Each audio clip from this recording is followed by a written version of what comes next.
This is Ron Klopfenstein, and you're on the hot seat on a Media Monday. Hey everybody, welcome to the show. Welcome to the second day of Pride Month. We're really going to go over the rainbow today. We're going to talk all about the Wizard of Oz, LGBTQIA plus Pride Month, and I'm going to have my exclusive report. I was the only reporter there on Broadway Bared that was presented this past Saturday by my friends at the Candy Cult Burlesque. So this weekend though is Oz Extravaganza 2025. It's the largest and longest running Wizard of Oz themed festival anywhere. Our first guests today are Marc Baum and Monica Kinner. They're from the All Things Oz Museum and the International L. Frank Baum and All Things Oz Historical Foundation. So Marc, you are the seventh cousin twice removed from the man himself, L. Frank Baum. Yeah. Hey, thanks for having us. Way out there, way down the line. But yeah, it's a fun story. But still, you're Oz royalty though. Oz, You got the green blood in you. Adjacent. Yeah, pink goes good with green, so it works well. So we found out a few years ago that I am related after all. Very distant. So it's kind of cool that I'm involved with the organization. It worked out well. So were you involved with the organization before you knew that? Oh yeah, for several years. So I started back in 2009. With the festival, and then since then I became foundation secretary. We got our 501c3, became a nonprofit. Started the museum, and now I am the foundation president. So good for you. Been around a while. So all this time, like you were involved in, secretary, and you had the last name. Did it ever occur to you that maybe you were? I was pretty sure we weren't. Did you ever there's a lot of hope, Baums in upstate New York, and I was pretty sure that we weren't related in any way. And then one year, Charlene Baum, who's L. Frank Baum's great grandson's wife, at the after party to one of our events, said, "What's your dad's name?" And I said, "Robert." "What's your grandfather's name?" I said, "Milton." "What's your grandmother's name?" Told this whole story. And I said, "Are you writing a book? What's happening here?" And she said, "No, I want to see how we're related." And I said, "Oh, Char, I don't think we are." And then she sends me this packet in the mail, about 25 pages deep, that shows exactly how we're related, which is my great-great-great-grandfather, 3 times great, was L. Frank Baum's father, Benjamin's second cousin. So that's how it's seventh cousin twice removed. Seventh cousin. Yeah. I wrote the seventh cousin twice removed. Wow. So what is it? So what is Oz to you? So you are, you do have it in the blood, but you also like it, like most of us. Like we all love Oz. What is it? Maybe you can put it into words. Like, what is it we love so much about Oz? I grew up with it, watching it on TV every year. My grandmother would come over. It was must-see TV, right? We'd watch the movie. And was blissfully unaware that there were books for a long time. And you know what it is about Oz, and people ask me all the time, like, why is Oz still prevalent today? Why is it relevant? Right, 125 years after the book came out. And it's because fundamentally, it's a story of inclusion. It's a story of good versus evil. It is kind of the thing that we all strive to be. We all strive to be better and find our ways somewhere, right? Where we feel like we belong, home. Right.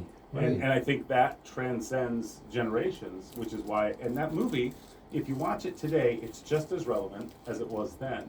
And there's a lot of movies at the time. I mean, it lost Best Picture to Gone with the Wind that year. Yeah. But it doesn't have the same relevance today. Right. That the Wizard of Oz does. Right. And you look at iterations, right? Like The Wiz. Or Wicked. Right. Or After the Wizard, or Ozland, or there's cartoons, Dorothy and Friends, Tom and Jerry Wizard of Oz, Muppets Wizard of Oz. There's so many different versions up on of it. Once Upon a Time, the whole storyline. So the characters stick with you because of those things. It doesn't matter that you're a straw man or the Sandman or a lion that's a little bit scared. There's a place for you in Oz, and I think that's the whole thing. It's interesting that we're here during Pride Month, because Friends of Dorothy, of course, comes from Love of Oz, and Baum did a lot in just ahead of his time in his writing in the books. He had the first major transgender character. Now, who was that? That was Tip, a young boy named Tip, who became Princess Ozma, the rightful ruler of Oz. How cool! So, in the second book, The Marvelous Land of Oz. In the second book. And so you have all these transformative things. Strong female characters. And that sense of inclusion, and there's good storytelling. There's an adventure, there's an end, there's a beginning, middle, and end. And I think that the themes of Oz and inclusion and getting back home resonate still today. And I think too, like what they have to accomplish in their journey too is like things we can all relate to, because each of the characters has to kind of overcome, has to kind of really learn to believe in themselves, like that they had the courage all along, and that they had the brains, right. And like I think like no matter who we are, we at times feel like we don't have that thing that we have to have. Yeah, and sometimes the reveal is inside, right, and not outside. Right. Yeah. And I think that's a good theme for Oz, is that, you know, I had what it took all along. I just had to find it myself. I like that. Yeah. Well, Monica, you're a woman over there. So what do you think about our Dorothy Gale? You know, all these characters too. There's other female characters that there are other strong. Female characters, and I say. When I was a child, I definitely identified more as the Dorothy character. Right, right. As a grown-up, I'm much more identified with the witch. Now, why is that? Well, and speaking of genealogy, if you go back far enough, my 8th great-grandmother was an accused witch in the Salem witch trials, so it tracks. Yes, but also, she's mad. You took her shoes, man.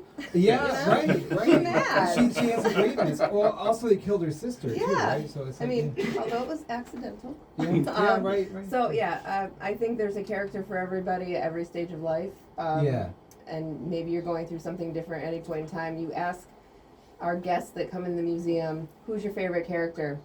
They could say one thing at the beginning of your tour, and at the end, it's someone totally different, because you've gone through this entire journey from Frank all the way up to now Wicked. You have just a multitude of different universes out there. So I think it's really cool when they come out. They're like, well, actually, I guess maybe today it's the lion. How interesting. And like that for you too. Like you said, at first Dorothy was who you identified with, but now more the witch. Just a little girl with her dog. Yeah. That was me, and now I'm an older girl with her dog, but still, And a fleet of flying monkeys. And a fleet of flying monkeys. Right. What do most people say, like, when they come into the museum? Like, what characters most people, like, identify with, or what resonates with people?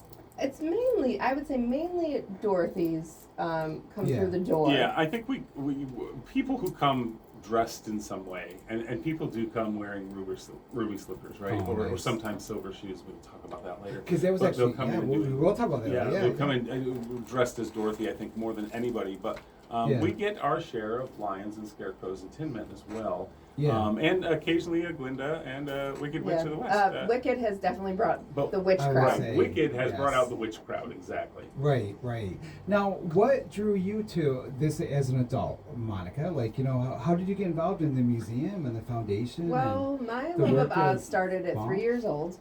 For most of us, it does. Like Wicked Witch, flying monkeys all day long. My dog's name was Toto. Yeah. You know, I have a picture of me with her in the basket.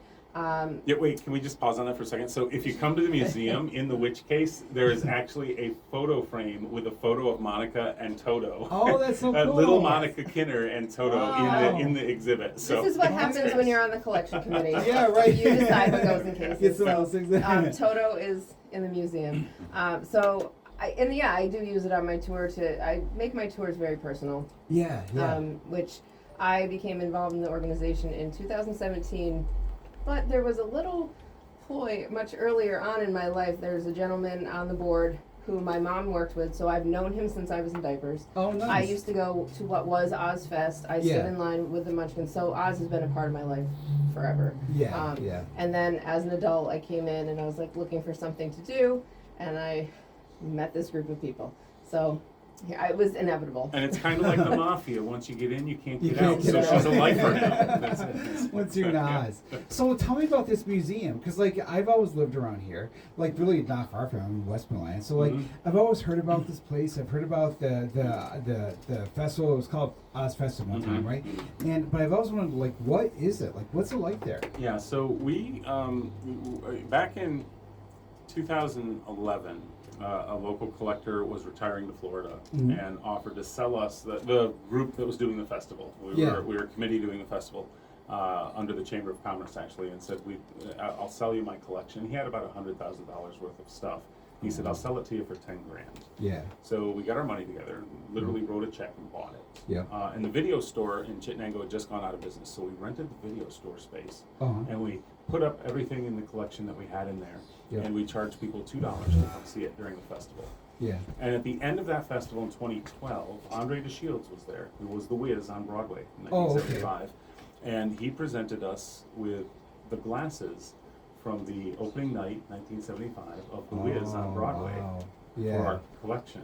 Yeah. And that kind of began the whole thing. And then over the next 5 years, we earned enough money we got our 501c3, we got chartered by the state of New York as a historical foundation, and we raised enough money to pay back the $10,000. Yeah. But since then, we've kind of become the reciprocal for people. If you make an Oz movie or an Oz thing, we get stuff. Warner Brothers Consumer Products sends us one of everything. Really? The Warner Brothers license. Wow. We're friends with Gregory Maguire, who wrote Wicked, and Stephen Schwartz, who obviously produced the movie and the musical. Right. Andre DeShields and Ken Page from The Wiz have been at our festival. So we've got these connections now, and Michael Williams is coming to the festival this year, who wrote and directed Ozland, that movie. Ashanti, when she was in concert here a few years ago, stopped by and signed all of the Muppet Wizard of Oz stuff, because she was Dorothy in Muppet's Wizard of Oz. So we've got these connections now, and we kind of get these things, right? Right. Wicked, the movie production, NBC Universal, we were reaching out to them back and forth, and then at the end they said, by the way, we're sending you some props and some costumes. And so we have a Shiz exhibit that's going up this weekend. Oh my that's gosh. Amazing things from Wicked Part 1. And Part 2, because they put them both together. So Wicked for Good and Wicked Part 1, but we've got the original costumes from the film that are going to be on the exhibit. We've accumulated this stuff. We've become known for that. Right. We just got the first edition of The Wonderful Wizard of Oz. So we have this 125-year-old book from the Baum family, from the Baum Family Trust. So we work with the Baum family. We're the only museum in the nation that works directly with the Baum family. You're the official museum. We are the official Baum family museum. Yeah, there's 3 museums nationwide that are Oz specific. One is in Wamego, Kansas. They have a beautiful museum in Wamego, Kansas, the Oz Museum.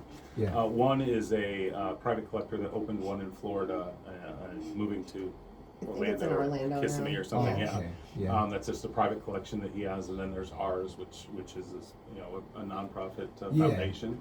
And yours has a strong focus on the history and the author. And so you come into the museum and you go through the Baum room, right? Yeah, we do.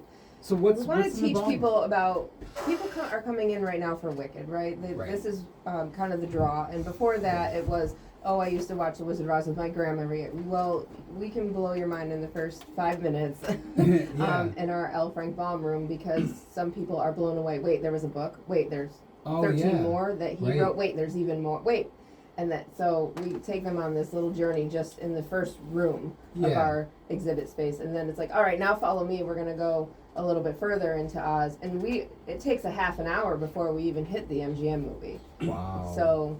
Yeah, because there was the whole there's a whole history for the franchise, I guess you'd call it now. Before the MGM film, it was actually it toured on stage. It did, In 1902, Baum wrote musical. He was pretty enterprising. Baum was kind of ahead of his time in terms of packaging his material, his content, his IPs, I guess, for different platforms, Yeah, and when something works, is kind of cool to he think could about pick that it worked. So the musical, has Dorothy in a red and white dress instead of the blue gingham. And so in the next book she's in, Ozma of Oz, she's in a red and white dress. So he took that stage element and put it there. By the way, interesting point about the musical. Which is incredibly ahead of its time. It is. And the musical opened in 1903 on Broadway at the Majestic Theater. Yep. And then 72 years later, in 1975, The Wiz opened at the Majestic Theater on Broadway. Wow. So that was kind of a neat connectivity piece there too. But in between, and especially in those early years too, it went through different versions too. There were he tried different things and different characters, I believe. And the MGM film is actually the 5th movie. There's 4 movies before that Baum was involved with. That's right. Really short, silent too. I think. Yeah, right? Silent films. Yep. And the musical. The musical is a great example. So in 1900, he had this award-winning book. It did great. It was gangbusters. And in 1902, he wrote this musical. And Dorothy goes to Oz, but instead of having her dog Toto, she goes with her cow Imogene. So there were some subtle differences like that. Wow, I guess so. Yes. That made it appropriate for the time and easier to stage. And so he was thinking of those kind of things too. And I really like that he. Well, I really love the idea that like he took his work and he tried different things, and like that he actually like kind of like test marketed it, and like based on that, like he adapted it in different ways, and like it shaped the story. And I think a lot of authors, particularly like at that time period, like maybe now people are more used to that sort of thing, but at the time period he was writing, that must have been an unusual thing, you know? It was, and you know, Baum did something else unusual in his writings too. He wrote about 200 short stories, essays, and novels altogether. But when he wrote things like Queen Zixi of Ix, which came out in 1901, people would write him and they'd write the publisher and they'd say, hey, where's Dorothy? What's going on in Oz? We want to hear more about the Emerald City. And so he started to use a number of pseudonyms or pen names. Captain Hugh Fitzgerald, Schuyler Staunton, and my favorite, Edith Van Dyne. Oh wow! He had a whole career as Edith Van Dyne that people may not realize is him. So it's kind of, I have a fun story about that. I went to an antique shop on a vacation, and I was walking through, and I always look at the old books just because maybe, just maybe. You never know, right? Well, that just maybe happened. There was Aunt Jane's Nieces, this series that Frank wrote under the pen name of Edith Van Dyne, and I'm telling you, I felt like I stole it out of that antique shop. Good for you. They had it for $15, and I'm just like, wow. You don't know what you have. Jackpot. Exactly. I had no idea that he wrote other stuff too. Well, we'll talk more about that. And Lily Christopher, who's our associate producer, I know she wants to ask you some questions too. So in the third segment, we will get to that. I promise you. Coming up next, I'm going to have a report on Broadway Bared and Candy Cult Burlesque. Also, we will talk to Ace Morreale from the Oneida County Pride Alliance about this weekend's Utica Pride Festival. And we'll talk more about Oz. I'm Ron Klopfenstein. You're in the hot seat on a Media Monday. More after the break. At their source.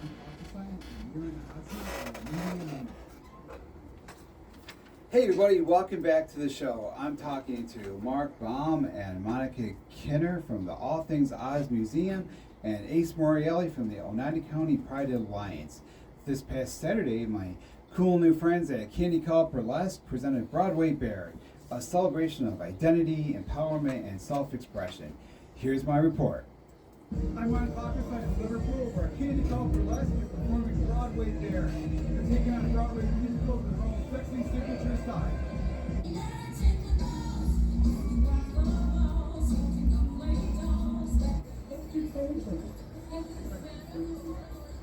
And what's your name? Anna, Alora, Morte? I know Morte means that. Yes. Yeah. So in Italian, Alora Morte means bend back. So it's Madam Bend Back. Oh. Very fascinating.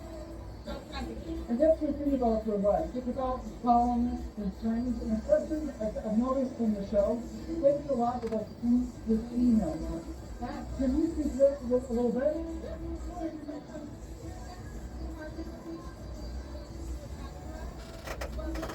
It's absolutely intense with blood we act.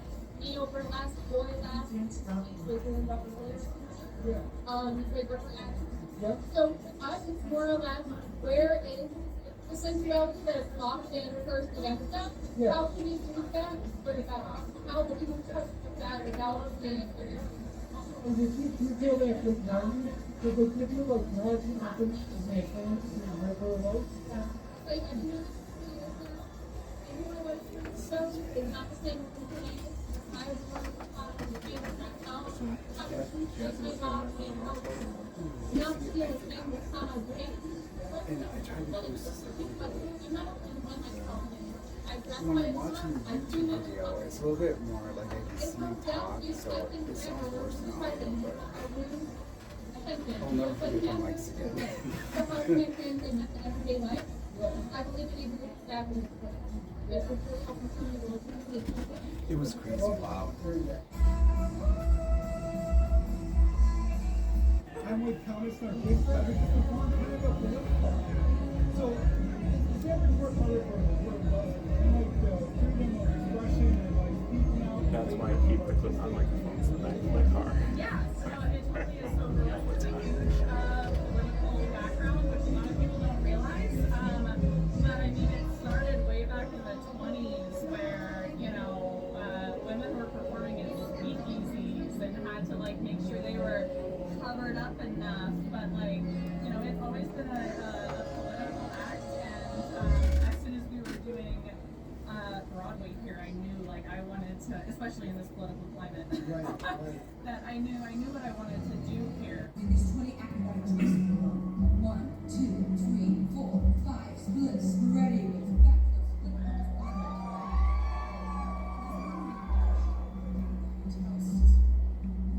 The artists tonight performed acts with a variety of styles, but all had a common theme of empowerment and self-expression. For 95.5 FM The Heat, I'm Ron Klockenstein from Candy Cult Burlesque at Sharkey Bar in Liverpool. I had the video version of that report on my YouTube channel, and a link to it will be at uticaphoenix.net/Media Monday. June is LGBTQIA Plus Pride Month, and our friend Ace Morreale from the Oneida County Pride Alliance is joining us to talk about all the great things happening in the Mohawk Valley. Ace, welcome to the show. Thank you for having me. So this is the big week. Pride Fest is on Saturday, and a lot of things have already started. On this past weekend, yesterday was the first day of Pride Month. What's going on? Yeah, so we have the full month of activities from OPA, as well as I'll talk a little bit about other stuff going on in the area. But as you said, we did already have 2 events already for Pride Month. On May 31st, we raised the Pride flag in Rome at the Rome Historical Society. And despite the rain, we had a bit of a crowd come out, and it was a really great time. I saw the pictures. Yeah, it was our second year raising it in Rome, so we're really happy we were able to do that again. Yeah. Yesterday was Pride Cafe, and that is one of the things that we do monthly, but since Right. it was Pride Month, we went all out, and we had a big crowd. We decorated the whole cafe in rainbows. Oh, had nice. a great time. But now that we're in the second day, I'd go over everything else we're doing. So we did have 10 events planned for this month. Wow. So Pride Cafe was the first one of the official. Our next one is going to be game night on Thursday at the Treehouse. That's a really fun board game, card games. We have a really great time. It's for people of all ages. Treehouse Reading Center in Yes. New York Mills, in the old fitness mill, building. Yes, down on the 3rd floor. Yep. And, you kind of have to find them, but they are there. Yeah, there's signs, so. Yes, and that one's also one we do every month. So we hope for this month, being that's Pride Month, we get a bigger crowd, have a better time. But we do have game month all year round, game night all year round. And then Friday, June 6th, is when everything starts. So Okay. we have a tradition for Oneida County Pride Alliance is that on Friday evening, we have what we call Pride Eve.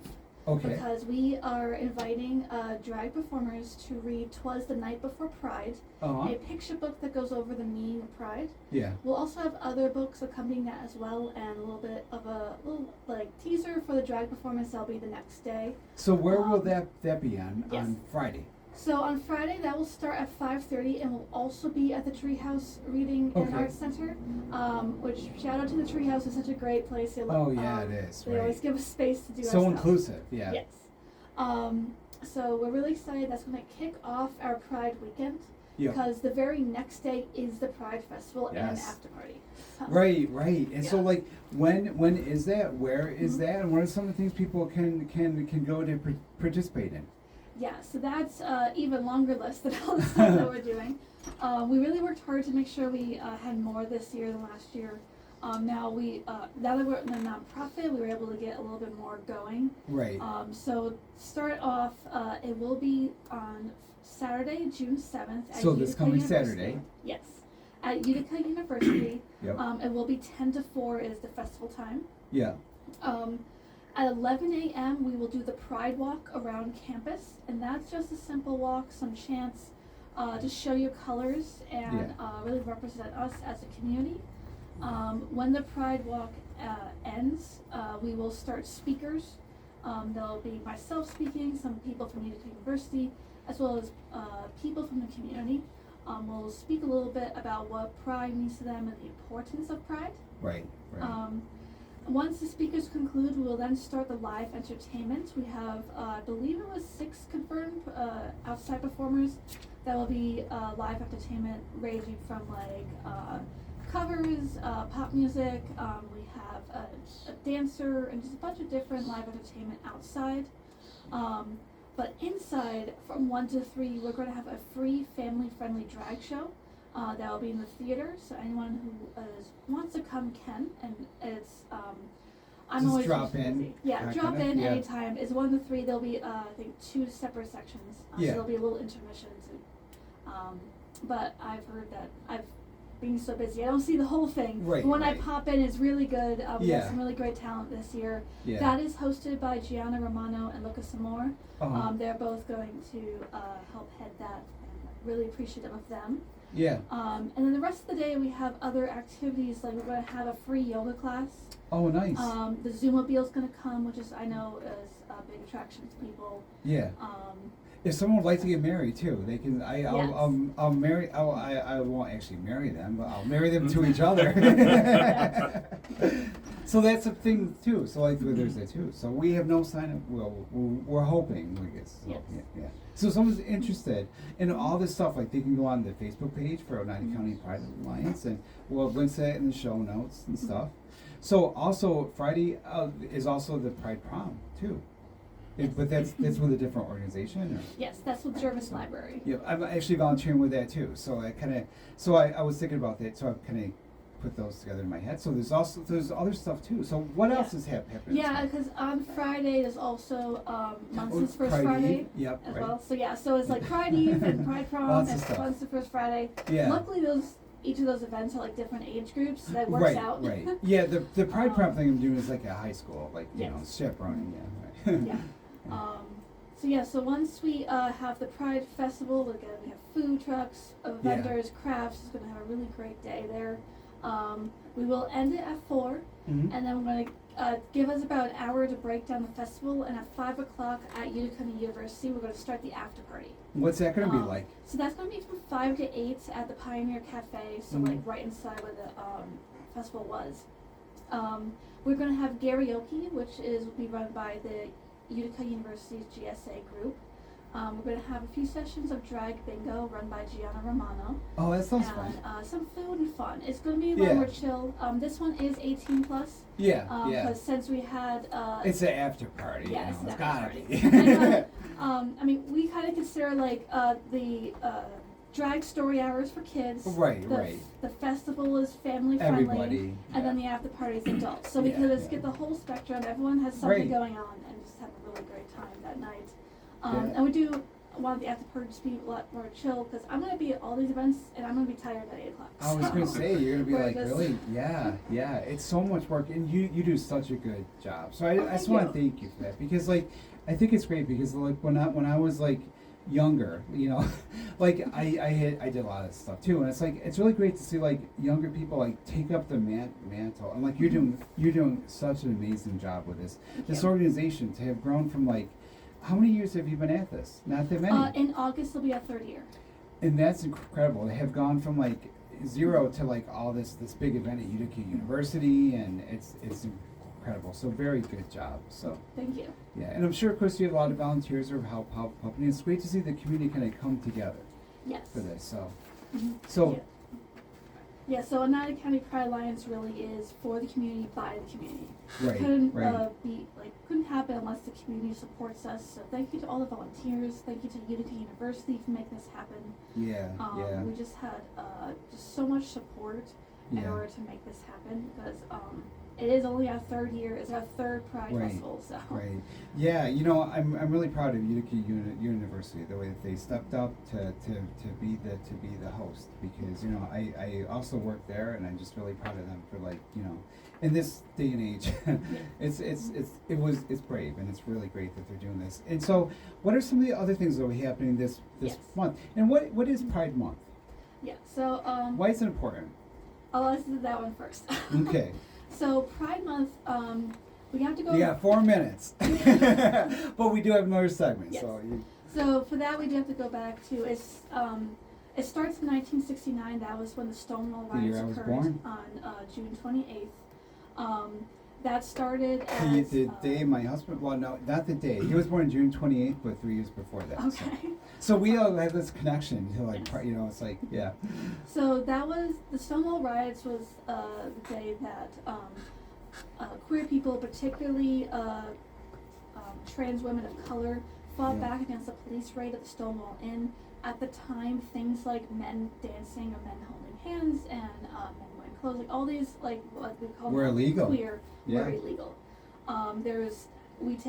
I think as some of us may take for granted just how much freedom we have today. Oh yeah, We just still have a lot to exist. struggle with, but the fact that at that time, at any moment, the police could just raid a gay bar and just arrest everyone there, and they had no rights to fight back against them.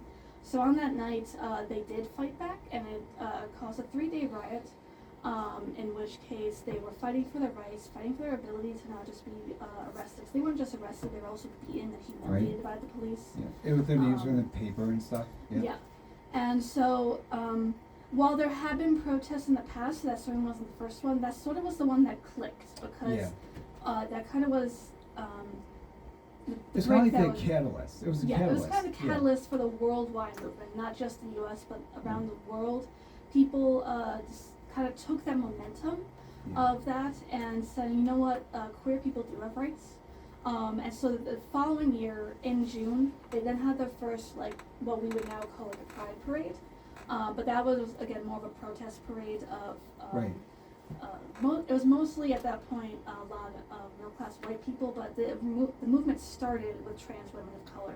Started with minorities who were just they were the first ones to fight back, the trans women of color, And so as time evolved and we started to gain a little bit more rights, we got more footing, and we became more and more accepted, it eventually evolved into Pride Month, where we are still fighting to get equal rights, because we don't have full equal rights in this country.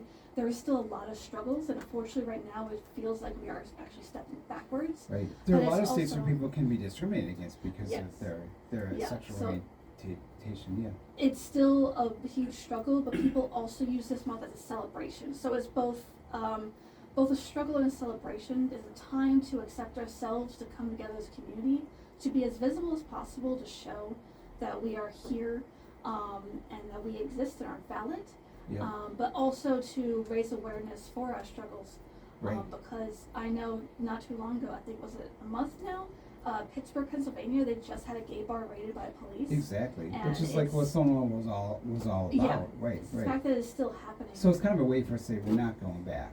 You know. So. I mean, it feels like, and we are going back in many ways, but we're not going to let it. We're not fighting back. Right. We see bills like the bills in Texas that want to make identifying as trans a felony crime, which is utterly ridiculous and terrifying.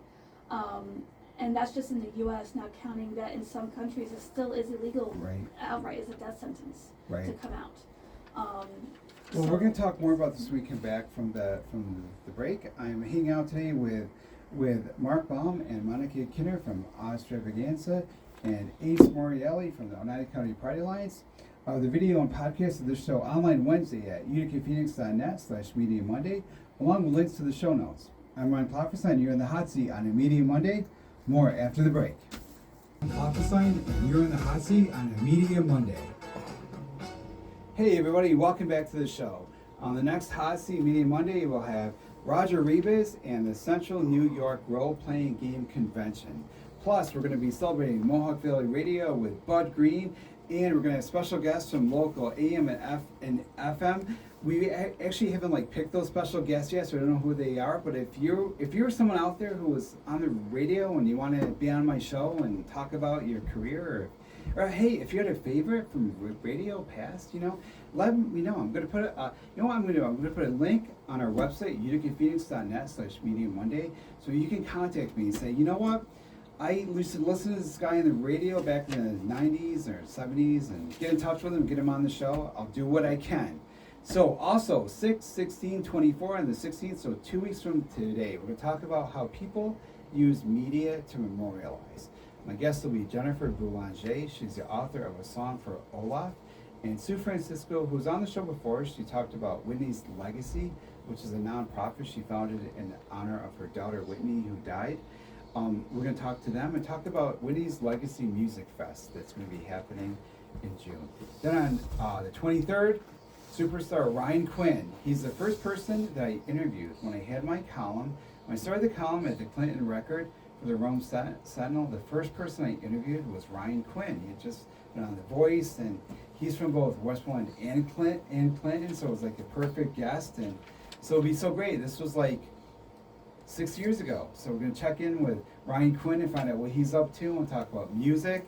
But right now we're joined by, let's see, who do we have here? We have Marc Baum and Monica Kinner from All Things Oz. We have Ace Morreale from the Oneida County Pride Alliance. And joining us now is our associate producer, Lily Christopher, and she's working on a story. We're going to do a story tomorrow on a thrift store. But she's also a big Oz fan. So Lily, what's going on over there? Hi, Lily. Hi guys, how are you? Good, how are you? Good, lots going on. Everybody stay tuned. Coming up soon is a local story on a local thrift store, Mariah's Closet, talking about all different kinds of fashion and a fairly new store to the Utica area community. I love that. I love fashion too. I love stores. You know? Oh, you and me both. We could get lost. I know, we're gonna have so much fun. We'll do this story. So and you two are an Oz fan, right? Oh, I'm a mega Oz fan. I like what you guys said. I've watched my whole life, and it's amazing to think it was written right in this area.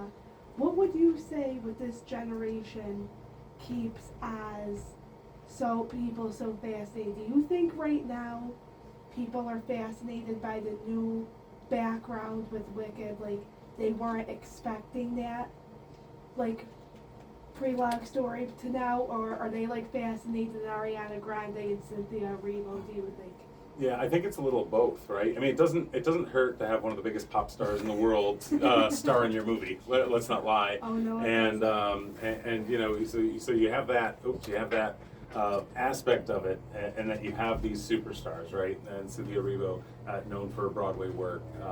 You've got Jeff Goldblum, so older guys like me are like, oh, Jeff Goldblum. I know. From like Jurassic Park and listen, Wicked is the 4th longest running musical on Broadway now, right? I didn't realize that. Yeah, it's now number 4. It just took over from Cats, just past Wow. Cats, so 4th longest running. So it's been around a while. And again, these stories kind of resonate, right? But they're always fresh and new, and there's always a new telling and a new version, whether it's Disney doing Oz the Great and Powerful, with Michelle Williams and Rachel Weisz and Mila Kunis. We have Mila Kunis's hand prosthetics at our museum, or whether it's the Muppets Wizard of Oz or Tom and Jerry Wizard of Oz. There's always something new, and I think that's what keeps it fresh. And then when you throw some pop stars in the mix, I mean, it doesn't help, right? Little Jonathan Bailey being Fiyero is okay. I mean, nobody says no, right? We're all okay with that. So. So I think that helps keep it going, and you know, this year is the 48th annual Ozstravaganza, which is the world's largest and longest running Wizard of Oz themed festival, and it happens a few miles up the road right here in Central New York. Yeah, and we'll get 30,000 right people here, from yeah. all over the world. We have visitors from all 50 states and 30 other countries that come to this festival to celebrate Oz and the Oz universe. It's more than just a book. It's more than just an MGM story, and I think when you see things like Wicked come to life again on screen, and different tellings, different variations, different stories with the characters that we all grew up with, you know, there's something that just resonates with that. So I think that's an important part of kind of the legacy. And it's really cool to think that there's not a day that goes by that someone doesn't say, just click your heels 3 times, or there's no place like home, or if I only had a brain, not in reference to the movie or the books, just an everyday conversation. It's a part of Americana. And that's from a kid who was born a few miles up the road in Chittenango, New York. Wow. No, exactly. Yeah. There's no place like home. And home in this case is Ozstravaganza. And it kind of has like this American theme of like, of like self-determination and like sticking to it and of like community building too, you know? I think maybe part of that theme is like what draws such powerful female artists like Cynthia Erivo, and like that must connect with women nowadays, like you, Lily, like the strength of the female characters, I would think, right? No, exactly. It's amazing because like I feel this past generation, which is good, like everybody's obsessed with the female characters, where like even 10, 20 years ago it was always like male characters, male superheroes, women were in the back, but between Wicked and all these new things, I just think it's amazing that like woman, like it's supposedly the best movie of the decade. It's like superheroes, that feminine energy has really stepped forwards, and even all the men who just have keep saying like, we've seen Wicked 2 times, we want to go again, we can't wait for part 2. Yeah, I saw it 7 times at the theater before I started watching it at home. Interesting too, because this year one of our guests at Ozstrav is Judy Garland's granddaughter, Vanessa Wow. O'Neill. Now, Vanessa O'Neill, this is her first festival she's ever doing. She was born 20 years after Judy passed away, but she is rediscovering those links and wants to know more about her grandmother and the fandom and the people who really loved her. And so she's doing this. She's coming to the festival to meet people, meet fans, and really talk about her grandmother's legacy, which is amazing. Her parents? Lorna Luft. Lorna Luft is her mom. Yeah, and Wow. Jay Cooker. So I Love Rock and Roll. He wrote I Love Rock and Roll. Wow, So that's her really parents. cool. So good Yeah. lineage. But so she's Yeah. coming to the festival.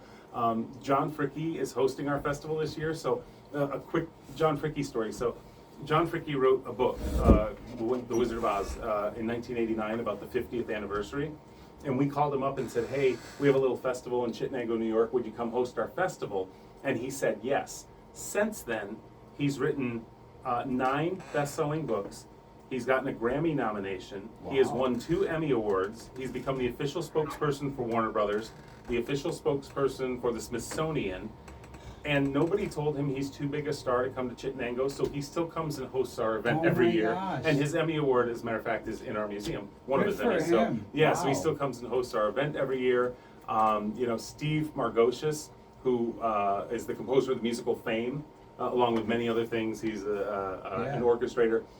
He fell in love with Oz, and he's written this new project called New Songs from Oz, where over the last 10 years, it was a 5-year project that got extended because of COVID. Yeah, in the last yeah. 10 years, he's gotten local kids from the central New York area and Broadway stars to record these new songs, and he's launching that this year. We're putting that out. So Oh my all gosh. these people just come here because it is the center of the Oz universe. And where it all sprang from too. You know? Yeah. I think the thing with Wicked too is like it speaks to people. I think like anybody who's ever been marginalized or excluded. Like for me, when I watched the scene with the teacher who was a goat, like being persecuted because he was a talking animal. Like I know it's like as a teacher who's gay to be persecuted by a hate group. So it's like. It speaks to people on so many levels too, I mean, did you see Wicked? Like, what sort of things like speak to you as an activist, as somebody who's like doing all of this stuff for like LGBTQ? Yeah, I actually did see Wicked, so I know. I have only saw the movie. I didn't see the play yet, so I don't know how it ends. Besides, I won't tell. I won't spoil it. yeah. I mean, it's supposed to end with the. There is a the book Oscars, too. but, yeah, so I haven't As done an that. ELA teacher, I gotta get that in there. College professor here. No, I did read all 14 of Wizard of Oz, though, so I do know a little bit about that. Oh, you know more than me. But I do think that Wicked is like definitely in the spirit of the original series, because they do talk about just the discrimination and oppression of groups. Right. Because reading the second book, when they talked about that, is how I kept reading them. Yeah. But going back to the Wicked itself, the persecutions being shown there, especially it's kind of started with the animals. Yeah. That's how it kind of showed, but then they still went after Elphaba, and it really Right, shows right. how when you attack one group, Yeah, that's just the right. first one. Exactly. Pun They- intended, scapegoat. when they and then came you just for kinda keep, and Right. then you go to the next one. Yeah. Elphaba was discriminated for being green, but she wasn't really like attacked quite yet. Right. And as society, the way the animals were, Yeah. until she stood up, and then Yep. that became more of a thing. So it kind of was showing the domino effect. It How you was. let a little bit of hatred in. Yeah. And I think showing how, because in the original books, how the Wizard of Oz really is that con man. Right, Wicked right. goes much more in deeper A lot about of how parallels. he really messed. Yeah. Yes. Yeah. About how he didn't just take over Oz. He then like somehow caused people to be more discriminatory towards the Right. animals and stuff. It was It really this like dark present. Yeah, right. Mhm. So like when I watched Wicked, it was like I enjoyed it. It was it was up left, but it was also very hard to watch. It was anxiety provoking too, because it says so much and it's relevant so much to like right now that I felt it. It's Yeah, like, and Winnie Holzman did a great job with the line that changed from the musical to the movie version, where Elphaba says, "This is my sister. She's a perfectly acceptable color." And at that moment, Yeah, that hits you, right, right? That hits you right. right. I mean, in the world we live in right now, Right. that maybe hits you harder than it It would have does, even right. a few Yep. years ago. Yep. And I think that's the relevance. That's the Yeah. relevance of Oz is again overcoming these things, whether Right. they're internal or external, and finding in yourself to go forward. Yes. and that's what it's about. It is perfect that you do it during this month, because not only is it Pride really Month, is. but we also share Pride Month with Juneteenth and Refugee Day this month as well. So really we're all in this together, you know. Yes. It's like we're all in this together. Gosh, we gotta get that. Gotta grasp that. You know, it's like we're all like Dorothy and the Tin Man, and you know, we're all one of those things. We're all like either Dorothy or the Tin Man or the Lion or the, you know. It's just like we all have things we have to overcome, and instead of like attacking other people like who are weaker than us to make ourselves feel stronger, it's like we should be helping them, and then we'll be stronger because of that. You know. Which is so much the message. Ace, what else is happening with? I'm getting all philosophical here. You know, it's like this part of the show I get to. You know. So yeah, we do have 5 more things going on the rest of the month, and it does go on this theme of coming together as community and facing oppression.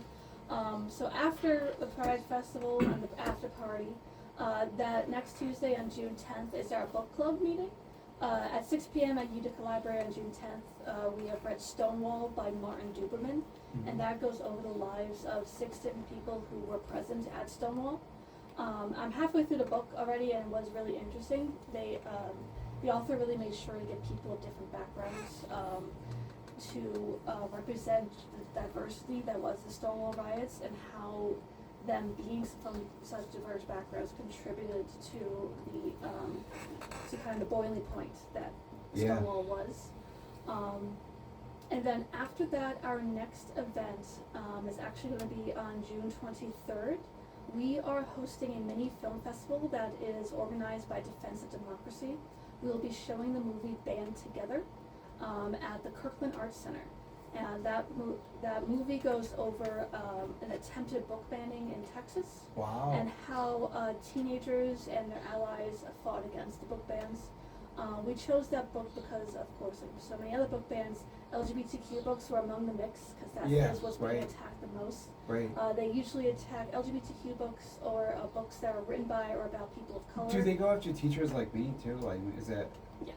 I'm not sure I in mean, that movie. this organization helps. Right. Yes, so Defense of Democracy is they are here to help schools and public libraries against attacks like this. So again, to help teachers. So where is this on June 23rd at the Kirkland Arts Center? Arts Center. And is there like an admission price or like? Yes, we actually just since Defense of Democracy is one organizing it. I was waiting on the link, but I just got it today. So if you follow us at Facebook, Instagram, at Blue Sky, I will be posting it either tonight or tomorrow.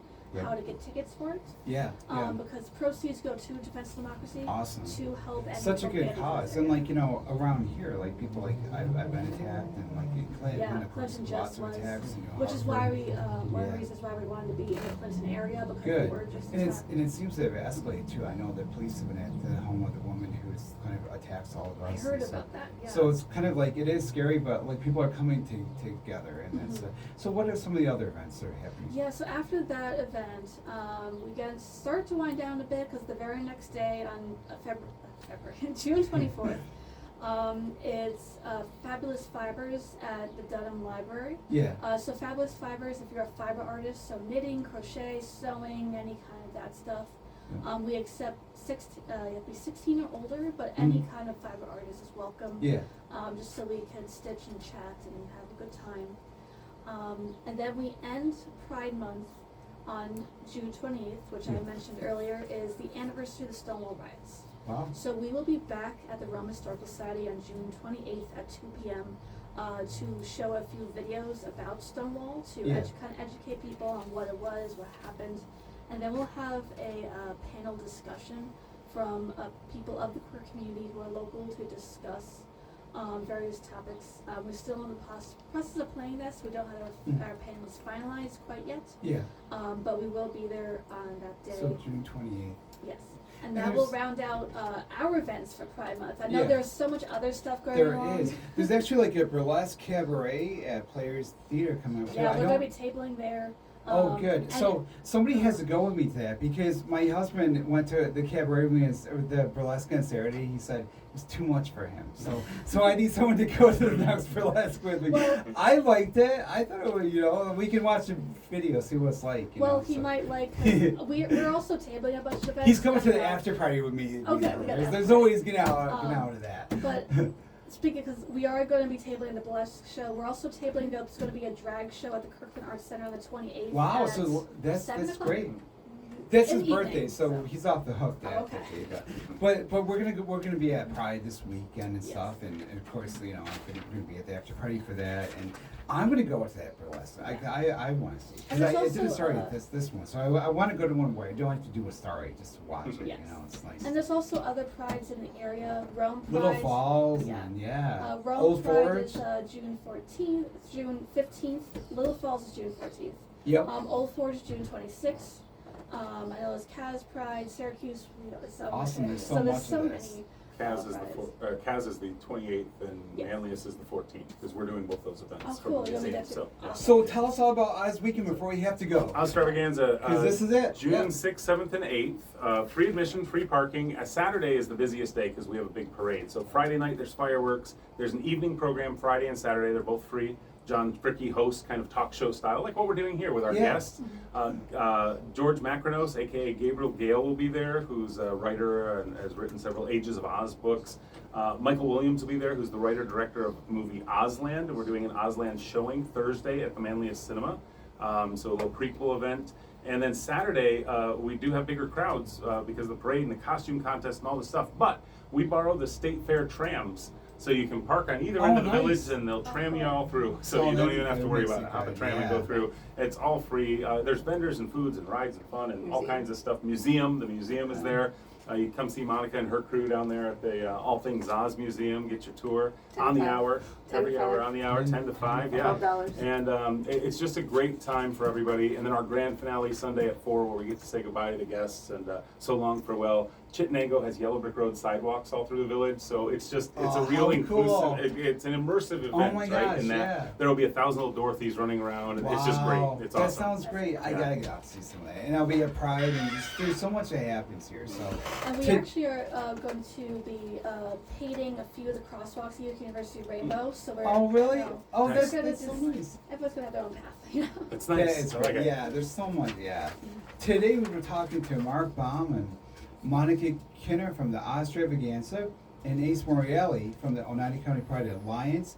I have the video and podcast of the show online Wednesday at uticaphoenix.net/Media Monday, along with links to their stuff in the show notes. Our sound engineer is Jonathan Brooks. He's DJ J Easy. He's up next with the Easy Ride Home. Jim Hale records the show for YouTube and podcasts. Lily Christopher is our associate producer. Nabil Khan is our entertainment correspondent. I think this may be the day Nabil was supposed to be on, but I totally forgot to text him. So Nabil, if you're listening to the show, it's totally my fault. Every time someone's not on the show, it's totally my fault. Just assume that. I'm Ryan Klopfenstein, and I'll be back next week with another Hot Seat Media Monday.